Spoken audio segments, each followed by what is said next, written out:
اس حوالے سے میرا ایک ایکسکلوسیو کلپ بھی ہے تقریباً 8 منٹ کا، وہ 50,000 سے زیادہ لوگ یوٹیوب پہ دیکھ چکے ہیں. اس کے علاوہ بھی بڑا عام ہوا میرا جو قرآنک لیکچر نمبر 52 تھا، 2011 میں ریکارڈ ہوا تھا، آج سے 5 سال پہلے.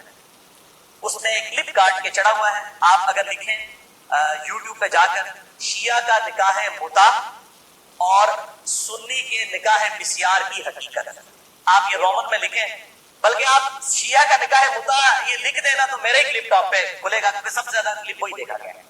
تو میں نے اس کے اندر جو ہے وہ اس پوائنٹ آف ویو سے گفتگو کی ہے. آج میں اس کی ڈیٹیل میں نہیں جاؤں گا.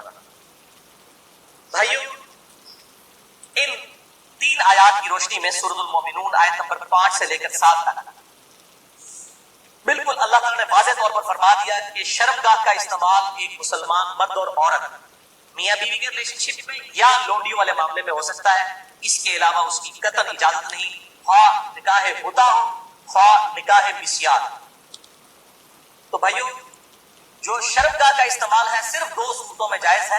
اس میں سے بھی اب ایک صورت ہی پریکٹیکلی باقی رہ گئی ہے، وہ بیویوں کے ساتھ اور دوسرا لونڈیوں کے ساتھ.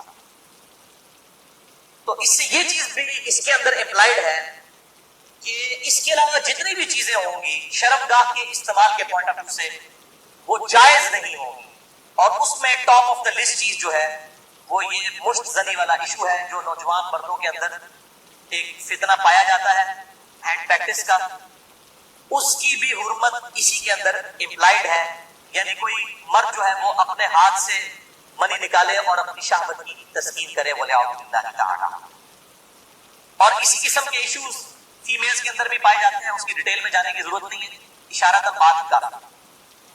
تو اسی کانٹیکسٹ میں بعض علماء کی طرف سے، آج کل کے کچھ جدید علماء ہیں، ان کی طرف سے فتاویٰ اور کچھ بزرگوں کے فتاویٰ پیش کیے جاتے ہیں. وہ سب کے سب بے سند اور فضول قسم کے فتاویٰ ہیں. کوئی بھی فتویٰ جو کتاب و سنت کے واضح دلائل کے اگینسٹ ہوگا وہ قطعاً ایکسیپٹیبل نہیں ہوگا، خواہ وہ کسی بڑے سے بڑے امام کا ہو، بڑے سے بڑے فلاسفر کا ہو، بڑے سے بڑے عالم دین کا ہو. اور اسلام کا ایک مزاج ہے حیا کے پوائنٹ آف ویو سے، وہ ہر مسلمان کو پتا ہے. اس میں قطعاً کوئی گنجائش نہیں بنتی اس قسم کے کوئی برے فعل کی کہ کوئی شرمگاہ کے ساتھ اس طریقے سے کھیلے. تو یہ جو شرمگاہ والا معاملہ ہے اور مشت زنی والا جو ایشو ہے میرے بھائیوں، یہ نہ صرف حرام ہے یا چلے کوئی احتیاط کے اندر الفاظ استعمال کرے تو مکروہ تحریمی، بلکہ یہ گناہ بھی ہے اور گناہ کبیرہ زنا کی طرف لے جانے والا ہے. اس سے روزہ بھی ٹوٹ جائے گا اور روزے کا کفارہ بھی وہ سخت والا 60 روزوں والا ادا کرنا پڑے گا. اور ظاہر ہے کہ غسل بھی فرض ہوگا اور کسی نہ کسی درجے میں یہ ہاتھوں اور دل کا زنا بھی ہے، وَلِعَوْذُ بِاللَّهِ تَعَالَىٰ. چنانچہ اسی کانٹیکسٹ میں ایک بڑی کریٹیکل حدیث ہے، صحیح بخاری اور صحیح مسلم کی متفق علیہ حدیث ہے.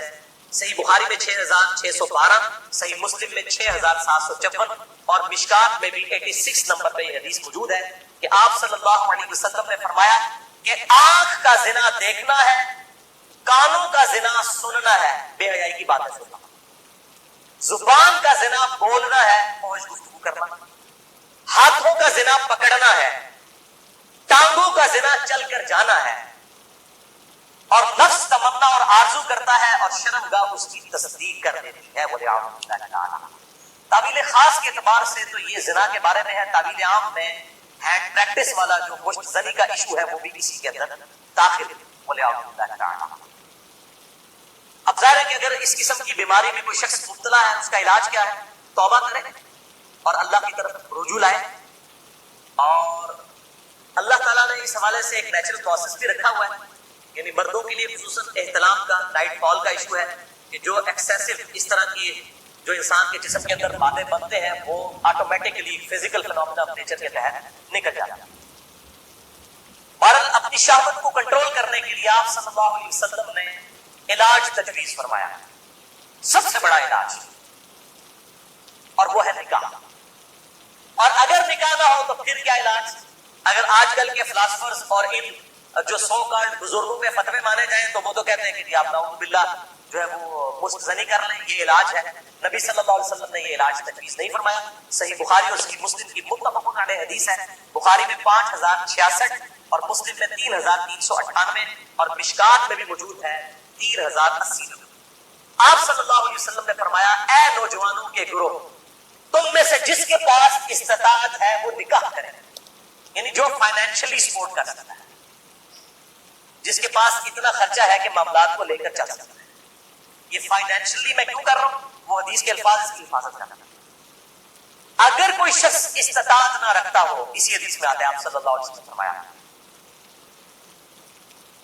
تو اس شخص کو چاہیے کہ وہ روزے رکھے. یہ روزے رکھنا اس کی شہوت کو ٹھنڈا کر دے. اور اسی حدیث میں الفاظ ہے کہ آپ صلی اللہ علیہ وسلم نے فرمایا اگر تمہیں استطاعت ہو تو شادی کرو, نکاح کر لو. شادی کرنا نگاہوں کو نیچا کرتا ہے اور شرمگاہوں کی حفاظت کا ذریعہ ہے. اور جو شادی کی استطاعت نہ رکھے, یعنی فائنینشلی, یہ تو نہیں ہے کہ وہ نمبر ہوتا تو آپ صلی اللہ علیہ وسلم نکاح کا تو نہ کہہ رہے ہو. جو شادی کی استطاعت نہ رکھے وہ روزے رکھ. تو یہ بالکل کلیئر کٹ ہو گیا کہ صرف روزے رکھ کر اس حوالے سے شہوت کو کنٹرول کیا جائے گا اور کوئی سورس نہیں. اور بھائیو سوشل میڈیا کے اعتبار سے جو آج کل فتنہ اٹھا ہے, یعنی کمیونیکیشن گیپ ختم ہو چکا ہے فیس بک یوٹیوب کے ذریعے. یعنی پہلے زمانوں کے اندر تو اگر کوئی لڑکی لڑکا آپس میں کسی اعتبار سے رابطہ بھی کرنا چاہتے تھے تو کوئی رابطے موجود نہیں ہوتے. لیکن سوشل میڈیا اتنا بڑا فتنہ ہے کہ کوئی غیر محرم مرد و عورت آپس میں رابطہ کر سکتے. اور میں اس پہ کہتا ہوں یہ اتنا بڑا فتنہ ہے کہ اس فتنے سے صحابہ اکرام اور رضوان کو بھی گزرنا پڑا. ان پر قتال کی شکل کا فتنہ آیا. یہ فتنہ پنجابی والا نہیں ہے, یہ عربی والا آزمائش ہے. لیکن بے حیائی کا جو طوفان بدتمیزی ہے, بلکہ صحیح سنامی جو ہے, اس کا عشر عشیر بھی صحابہ کے دور میں نہیں. کیا اس دور کے اندر صحابہ باہر نکلتے ہوں گے تو 20 فٹ بائی 50 فٹ کی موبائل کمپنیوں کے اشتہارات لگے ہوتے تھے بے پردہ. اور یہ سوشل میڈیا اور ٹی وی, اس کے جہاں پہ پازیٹیو یوز ہے, یہ نیگیٹو یوز والا معاملہ اس زمانے میں تو نہیں تھا. اس اعتبار سے غض بصر بہت ضروری ہے نگاہوں کی. تو آپ صلی اللہ علیہ وسلم نے غض بصر کے لیے, نگاہوں کی حفاظت کے لیے, شہوت کو کنٹرول کرنے کے لیے نکاح تجویز فرمایا یا پھر روزہ. اور میں ایک اور علاج تجویز کر دیتا ہوں اس حوالے سے, پھکی والا علاج, اجتہاد. کیونکہ مجھے اکثر لوگ پوچھتے ہیں, کہتے ہیں روزے تو رکھے نہیں جاتے, مشکل ہے, گرمی اتنی ہے, وہ اسی لیے تو بتائے گئے. تو میں آپ کو پھر ایک علاج تجویز کرتا ہوں, اینٹی وینم. کوبرا سانپ کاٹ دے تو اس کے وینم کا علاج اینٹی وینم سے ہوتا ہے, جو کوبرے کے زہر سے تیار ہوتا ہے. پھکی والا الزامی فلسفیکل آنسر. میں کہتا ہوں میرے بھائی بڑی کئی بار فون کرتے ہیں تو پھر میں ان کے ساتھ سیدھا ہو جاتا ہوں, پہلے ایک دم ان کے ہوش اڑ جاتے ہیں کہ یہ کیا کہہ رہے ہیں, کہ جی بڑی کوشش کی ہے لیکن یہ بری عادت چھوٹتی نہیں. میں کہتا ہوں جی بہت آسان طریقے ہے میرے بھائی, روزانہ آپ نے 1 منٹ کے لیے صرف موم بتی کے اوپر نا, اس کے شعلے کے اوپر آپ نے ہاتھ ایسے رکھنا ہے 1 منٹ کے لیے. تو میں نے کہا انشاءاللہ آپ کی عادت چھوٹ جائے گی. کہتے ہیں یہ 1 منٹ کون رہ سکتا ہے؟ تو میں نے کہا میرے بھائی 1 منٹ آپ اس کی پریکٹس نہیں کر رہے تو آپ نے تو انشاءاللہ تعالیٰ اس گناہ کی وجہ سے چلنا ہے جا کے دوزخ میں. تو آج سے پریکٹس شروع کریں. اور بخاری اور مسلم کی حدیث ہے کہ جو آخرت کی آگ ہے وہ دنیا کی آگ سے 70 گنا زیادہ تیز ہے. اس میں تو تلا جائے گا. یہاں تو آپ صرف آپ کو مشورہ دے رہے ہیں کہ آپ موم بتی کے فلیم کے اوپر صرف ہاتھ رکھ کے 1 منٹ کی پریکٹس تو شروع کریں نا. کہتے ہیں نا جناب آگے دیکھی جائے گی جا کے, تو اللہم اجرنا من النار. تو یہ پریکٹس کرنی شروع کریں تو انشاءاللہ تعالیٰ خود بخود صبر نصیب ہو جائے گا. اسی حوالے سے غض بصر جو ہے, نگاہوں کو نیچا کرنا, اور پردے کے حوالے سے میری ایکسکلوسیو گفتگو ہے. یہ جو ویلنٹائن ڈے کا بھی فتنہ اٹھا ہوا ہے, اس پوائنٹ آف ویو سے مسئلہ نمبر ہے 106. کالج اور یونیورسٹیز کے لڑکوں اور لڑکیوں کی ڈیٹس پہ ملاقاتیں اور پردہ اور بے حیائی سے متعلق صحیح احکام مسائل اہل سنت .com پہ, جسے شوق ہو تو وہ دیکھ سکتا ہے. تو جس جان نے دنیا میں آنا ہے اس نے آنا, اور وہی اگلی حدیث ہے تیسری صحیح مسلم میں 3556, مشکات میں 3885. ایک صحابی نے عرض کیا کہ ہمیں یہ چیز ناپسند ہے کہ ہماری لونڈیوں سے اولاد. تو آپ صلی اللہ علیہ وسلم نے فرمایا کہ پھر تم اپنی لونڈیوں کے ساتھ عزل کر لیا کرو. اس حدیث میں ہے کہ آپ نے خود کہہ دیا کہ کر لیا کرو اگر تم چاہو. پھر آپ نے ساتھ ہی فرمایا لیکن جو جان مقدر ہے دنیا میں آنا وہ آ کر رہے. یہی ہوتا ہے, وہ جناب وقفے کرتے رہتے ہیں, کٹے ہی 3 بچے ہو جاتے ہیں سارے کے ساتھ. وہ کہتے ہیں پتہ ہی نہیں چلا. پتہ تو نہیں چلے گا, ظاہر ہے کہ معاملات تو اللہ کے ہیں.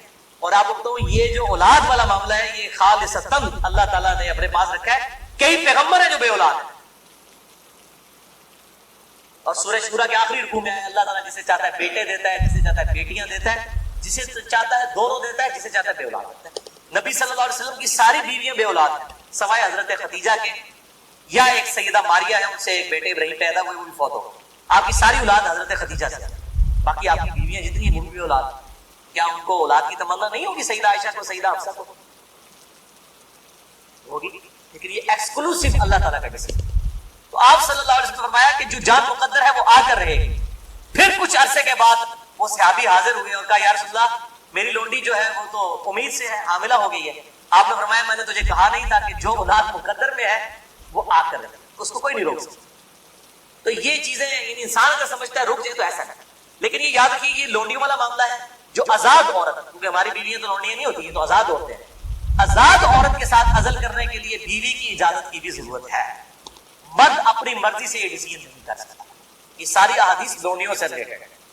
آزاد عورت اور بیویوں کے معاملے میں میاں بیوی دونوں کا راضی ہونا ضروری ہے.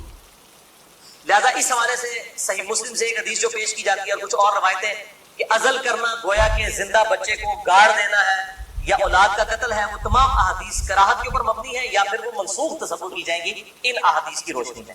اور الحمدللہ اسی پہ امت کا اجماع ہے. عزل کے جواز کے سب لوگ قائل ہیں, جس کی ماڈرن فارم جو ہے وہ کنڈوم کا استعمال ہے. لیکن اگر ایک دفعہ پریگنینسی آئیڈینٹیفائی ہو جائے, خواہ ایک دن کی ہو, لوگ پوچھ رہے ہوتے ہیں جی حالت ہے 40 دن ہی گزرے رہے, 40 دن کے اندر ایک دن کی بھی پریگنینسی ہو, اس کو ضائع کروانا قطعاً حرام, گناہ کبیرہ ہے. اولاد کا قتل خواہ ایک دن, کوئی اس میں نہیں ہے جی چوتھے مہینے روح ڈالی جاتی ہے. بھائی چوتھے مہینے روح ڈالی جاتی ہے تو اس سے پہلے کیا ہوتا ہے, بچہ بڑا تو ہو رہا ہوتا ہے. روح کے ساتھ زندگی کا ایشو اور ہے, روح کے بغیر بھی ایک زندگی ہے, وہ ایشو اور ہے. وہ بھی تو بچہ جو ہے ایک ایمبریو سے ایک جو ہے وہ جنین سے معاملات بڑھتے بڑھتے آگے جاتے ہیں, وہ بھی ایک زندگی ہے. روح کے ساتھ ایک اور زندگی, روح کے بغیر بھی زندگی اس کے اندر موجود. اسی لیے اگر مردہ بچہ بھی پیدا ہو تو راجح قول جامعہ ترمذی اور ابو داؤد کی حدیث کے تحت یہی ہے کہ اس کا جنازہ بھی پڑھایا جائے. اور لوگ کہتے ہیں کہ زندہ پیدا ہوگا تو پھر پڑھایا جائے گا. مردہ بھی پیدا ہو, ماں کے پیٹ میں تو وہ زندہ ہی تھا نا, ایگزسٹ تو کرتا تھا. تو افضل قول یہی ہے کہ اس کا جنازہ پڑھا جائے. تو یہ میرے بھائیوں کچھ اس حوالے سے چیزیں تھی جو میں نے بیان کر دی. البتہ اگر کسی عورت کی زندگی موت کی کشمکش بن جائے, اس صورت میں اگر وہ پریگنینسی کا بھی ضائع کروا دیتی ہے پھر اس پہ شریک گرفت نہیں, لیکن زندگی موت کی کشمکش اس سے کم پہ نہیں. صحت کا معاملہ نہیں, بیوی کمزور ہے, یہ معاملہ نہیں, واقعی زندگی موت کی کشمکش میں, تو پھر وہ اسی طریقے سے جو سورۃ النحل کے اندر آیا کہ اس وقت اگر کوئی کلمہ کفر بھی کہہ دے اور دل میں ایمان ہو تو اللہ تعالیٰ گرفت نہیں فرمائے گا. اور اس حوالے سے ہمارے پڑوسی ملک انڈیا کے اندر آج سے کئی سال پہلے, تقریباً 15 سال پہلے کی رپورٹ ہے کہ روزانہ 3000 بچیاں ماں کے پیٹ کے اندر ہی پریگنینسی ان کی ضائع کر دی جاتی ہے جب یہ پتا چلتا ہے کہ یہ بچیاں ہیں. یعنی قرآن اگر کہتا ہے نا بچیوں کو دفن کرنا یہ گناہ کبیرہ ہے, تو یہ گناہ آج تک چل رہا ہے. بیسک ہیومن انسٹنکٹ تو بدلی نہیں ہے نا. 3000. اسی وجہ سے انڈیا میں مردوں کی تعداد عورتوں سے زیادہ ہے. ویسے آپ حیران کن بات آپ کو بتاؤں, اس سال پاکستان کی رپورٹ بھی آئی ہے. پہلے پاکستان میں 52% عورتیں تھیں اور 48% مرد, لیکن اب مردوں کی پرسنٹیج عورتوں سے پاکستان میں بھی بڑھ گئی. اور اس کی مین ریزن ہی یہی, یہ بہت بڑا گناہ ہے اور اللہ تعالیٰ پالنے والا ہے. 1901 کے اندر, یعنی جب 20ویں صدی کا آغاز ہوا, 1 ارب آبادی تھی. پھر اللہ تعالیٰ نے سائنس کی ترقی کرائی, انسان نے بیماریوں کا کنٹرول اس فزیکل فینومینا آف نیچر سے سیکھ لیا.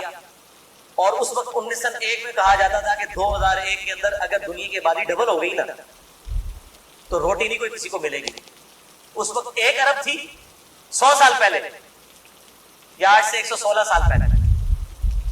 تو 100 سال کے بعد 2 ارب آبادی نہیں ہوئی ہے, 3 ارب بھی نہیں ہوئی, 4 ارب بھی نہیں ہوئی, 5 ارب بھی نہیں, 6 ارب بھی نہیں, 7 ارب آبادی ہو چکی ہے. لیکن زمین نے اپنے خزانے اگل دی. آپ جدھر جائیں, میں قسم سے منڈی سے گزرتا ہوں, اتنا فروٹ ہے ختم نہیں ہوتا تھا. اس وقت موچی جوتیاں بناتے تھے, آج چائنا نے مشینوں کے اوپر اتنی جوتیاں بنا دی ہیں کہ دنیا میں 6 ارب انسان, اگر ہر انسان 10 جوڑے بھی خرید لینا وہ ختم نہیں ہوتے. تو سائنس نے ترقی کی ہے.